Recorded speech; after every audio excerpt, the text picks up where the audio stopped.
Good evening, dear listener. As the fire glows and the shadows settle around us, tonight's story takes us back to a decade filled with unrest, courage, and the quiet miracles that shaped lives behind closed doors. It's a story of loss and love, faith and fire, and one man's journey to find what was nearly forgotten. So I ask you, what if the war you survived wasn't the hardest one, and the letter you buried could bring back everything you thought was lost? It was April 1969, and the train from Montgomery to Birmingham rattled like an old memory refusing to stay silent. Samuel Bishop, 31 years old and dressed in a military jacket faded from sun and sweat, sat alone in the last car. His left hand trembled against the seat, fingers still stiff from a bullet wound he never talked about. His right hand clutched a folded letter, edges frayed, ink almost vanished. He hadn't meant to come back. Montgomery had never felt like home, not since his younger brother Daniel died in that house fire, and not since their mama stopped answering letters when Sam went to Vietnam. But now, after 6 years, someone had written him again, and the name on the envelope shook him to the core. It wasn't his mama. It was a woman named Mildred Lane. He didn't know her, but the letter inside said this: "Your mother passed, but not before telling me where to find you. She wanted you to have something she hid after Daniel died. It's about what really happened that night. If you still believe in grace, come home. Monsieur Lane." Sam didn't believe in grace anymore. He believed in scars, in sleepless nights, in seeing the face of the boy he couldn't save, and the mother who never forgave him for surviving while Daniel didn't. Still, he couldn't stay away. The train hissed to a halt. Sam stepped off, duffel bag slung over his shoulder, jacket soaked with southern heat. Montgomery had changed. There were new storefronts, fresh sidewalks, but the ghosts still lingered in doorways and windows. The house on Chapel Street still stood, barely. The porch sagged. The windows were boarded up, but the mailbox still had their name scratched on it. Bishop.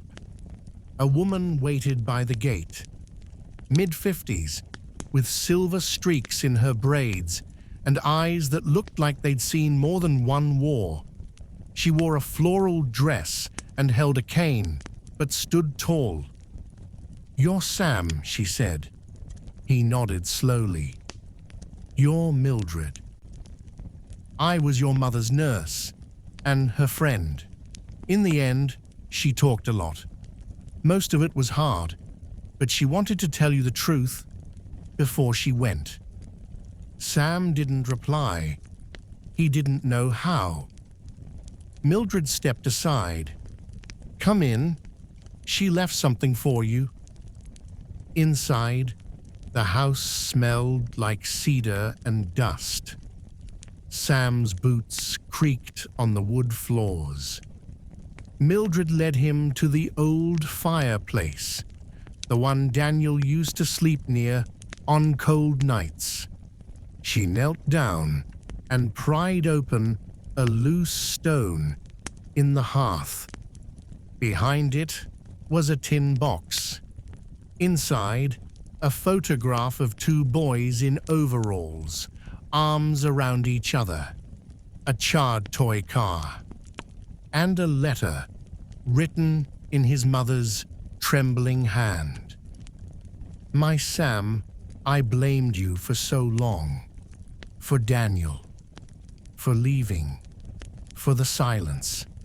But I never told you the truth. Daniel didn't die in a fire you started. The fire was set by someone else, and I knew who. I was afraid to speak, afraid of what they'd do. I thought I was protecting you, but silence is its own fire. Find Pastor Whitlow. He knows. And Sam, forgive me. Mama. Sam's knees gave out. He sat on the floor, the letter trembling in his hand, heart racing like the night he came back from war. All this time, he'd carried guilt for something he didn't do. The fire wasn't his fault. Sam didn't sleep that night. He sat in his childhood bedroom with the window cracked open, listening to the far-off hum of passing cars and the occasional train whistle in the distance. The old house creaked as if it too had secrets it wasn't ready to share. The letter from his mother was spread open on his lap, her words etched in his mind like scars. Find Pastor Whitlow. He knows. At sunrise, he walked to the corner of Chapel and Monroe. The church stood where it always had, though the white paint was chipping and the bell tower leaned a little too far to the left. He hadn't been inside since Daniel's funeral. Inside, it smelled of lemon oil and old pews. A lone man stood by the altar, tall, dark-skinned, with sharp shoulders and a graying beard. He turned at the sound of the door. "Samuel Bishop," he said. "I wondered when you'd come." Sam took a step forward. "You knew?" Pastor Whitlow nodded solemnly. "I was there that night. I saw the smoke from 3 blocks away. I tried to speak, but the men who set the fire, they were powerful, connected. One wore a badge." Sam's blood ran cold. "A police officer," he whispered. Whitlow's eyes filled with something between sorrow and anger. "Your mama begged me to keep quiet. She feared what they'd do to you, said she'd rather be hated by her son than bury another." Sam staggered back, breath catching. His knees hit the edge of the pew, and he sat, stunned. All these years, he had lived with guilt that never belonged to him. And the men who actually set that fire walked free. "Who were they?" Sam asked. Whitlow hesitated. "They ran a group calling themselves the Crosshairs, thought they were protecting Montgomery from integration and corruption. That was their excuse, but they were nothing more than cowards, hiding behind fire and fear." Sam clenched his jaw. "Are they still around?" "Some. Others have risen higher than you'd believe. Judges, business owners, men with influence." Sam stood. "I want names." Whitlow looked at him, hard. "What will you do with them?" "I'm not sure," Sam said, "but I'm not walking away this time." That evening, Sam returned to the house to find Mildred in the kitchen, stirring a pot of gumbo. The radio played soft jazz. She moved like she'd lived 100 lives and was tired of all of them. "Did you see him?" she asked, without turning. Sam nodded. "He told you?" "Yes." She placed a bowl in front of him. "Then the only thing left to decide is whether you want justice or peace." Sam looked at her, confused. She leaned forward, eyes narrowing. You can stir the hornet's nest, or you can heal. You won't get both. But Sam didn't sleep that night either.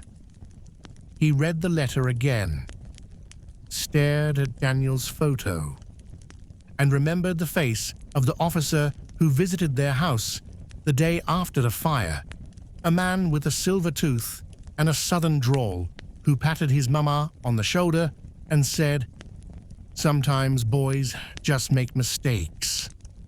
Now Sam realized that man wasn't comforting her. He was threatening her.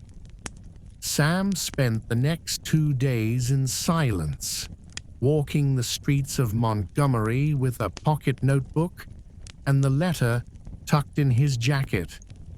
He asked quiet questions, bought coffee for strangers, watched expressions, collected fragments, and a name kept resurfacing. Deputy Curtis Holloway, retired now, owned a hardware store on the edge of town, beloved by most, feared by few. Sam remembered the silver tooth and the handshake that made his mama flinch. The bell over the shop door jingled as Sam stepped in. Curtis Holloway stood behind the counter, gray hair slicked back, sleeves rolled up. He looked up and paused. Recognition flickered. "Well, I'll be," he drawled, "a bishop boy back from the jungle." Sam didn't smile. "Still got that silver tooth," he said. Holloway grinned. "Still got that attitude." Sam stepped forward. "You were at the house the day after the fire." "I was. Terrible accident, that."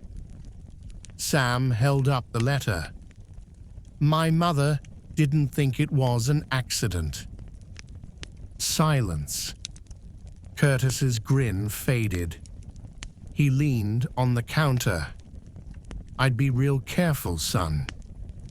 Sam's voice was steady. "She said you and 2 others lit that match."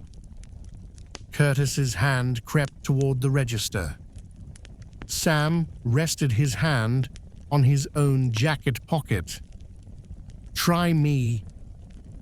The shop went still. Then Curtis chuckled. "You think this town will believe you?" he said. "Half the folks still think your brother was drunk and tipped that lantern himself.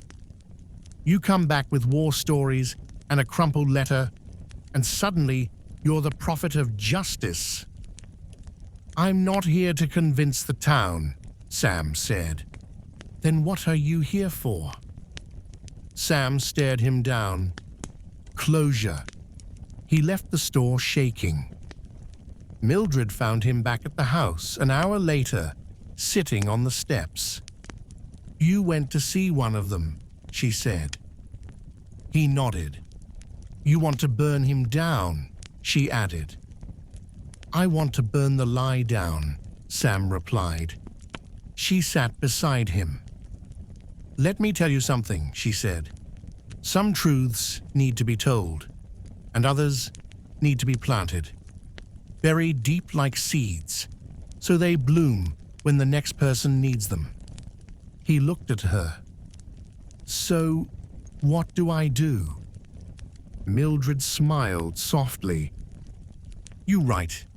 You tell the truth, not for revenge, for healing, for your brother, for your mama, and for every scared soul who thinks silence is the only way to survive." That night, Sam opened a clean notebook. He wrote until the candle burned out. 3 weeks later, a letter arrived at the Montgomery Gazette. It was unsigned, typed on a battered typewriter, titled "The Fire That Wasn't an Accident." It told of a child's death, of a mother's silence, of men in uniform who played God in the dark. It included no names, just the truth. The letter was published in full, and it rattled the city's bones. Curtis Holloway closed his shop within days. He left town quietly, no explanation. The whispers chased him wherever he went, even though the law never touched him. Others named in the story, one now a city councilman, another a former pastor, stepped down. No indictments, but the people remembered, and sometimes that's enough. Sam never returned to Birmingham. He moved to Georgia, started working with veterans, helping them adjust to civilian life. He taught writing at night, storytelling as therapy. He wrote 3 more anonymous pieces under the same name: The Fire That Wasn't, The Boy in the Blue Pajamas, The Letter I Buried. Each one was more than a memory. It was a reckoning. Years passed. One morning, Mildred Lane received a package in the mail. Inside was a worn journal, pages filled with neat, handwritten lines.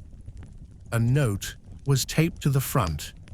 For Daniel, for Mama, for anyone who thought silence was safer than truth. Thank you for helping me find my voice. Sam. She wept as she held it, and then she passed it to the local library. Today, that journal rests in a quiet display case at the Montgomery Historical Museum under a brass plaque. In memory of Daniel Bishop, in honor of those who speak when it's hardest. Sometimes the enemy isn't across the ocean. Sometimes it lives in the silence we allow. Sam thought he had gone to war overseas, but his greatest battle was in the streets of his own hometown, against history, fear, and lies that had gone unchallenged. He didn't get revenge. He got something better: peace. He taught us that truth doesn't always roar. Sometimes it comes in a letter, or a broken voice, or the choice to write the truth when no one else will. Let this story remind us that justice is not always legal. It is moral. That healing begins with truth, even when no one apologizes. That courage can look like going home. If the story touched your heart and you would like to listen to more like it, you know where to find us.